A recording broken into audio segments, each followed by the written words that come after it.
আমরা এখন আছি বিখ্যাত বাংলা সাহিত্যিক বিভূতিভূষণ বন্দ্যোপাধ্যায় বাড়িতে। দেখতে পাচ্ছ তোমরা, আমার পাশেই আছে বিভূতিভূষণ বন্দ্যোপাধ্যায়ের একটি স্ট্যাচু।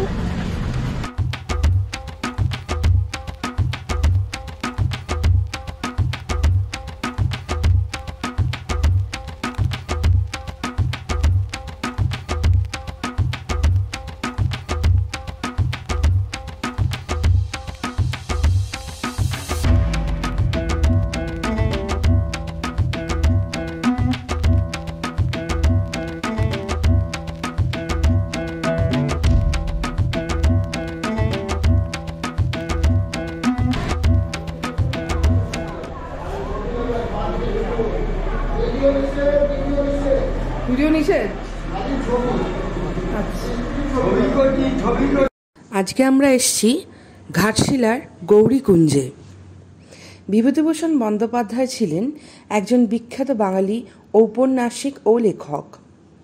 1928 সালে তার প্রথম উপন্যাস পথের পাঁচালী প্রকাশিত হয়, যা সমালোচকদের দৃষ্টি আকর্ষণ করে। পথের পাঁচালী দিয়ে আগামী বছরগুলিতে বিভূতিভূষণ বন্দ্যোপাধ্যায় বাংলা সাহিত্যের এক বিশিষ্ট নাম হয়ে উঠলেন। তিনি ঝাড়খণ্ডের ঘাটশিলায় অবস্থানকালে পথের পাঁচালী রচনা ও প্রকাশ করেন। 1950 সালের 1 নভেম্বর ঘাটশিলায় জীবন অবসান হয় তার।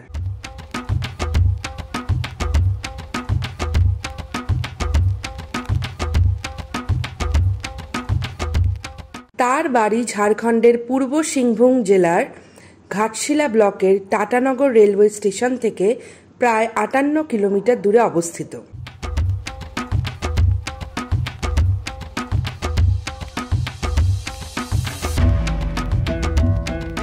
তিনি ঘাটশিলার প্রতি এতটাই মুগ্ধ হয়েছিলেন যে তিনি নিজের জন্য একটি লাল টালির ঘর তৈরি করেছিলেন, যা তার স্ত্রীর নামানুসারে গৌরীকুঞ্জ রাখা হয়।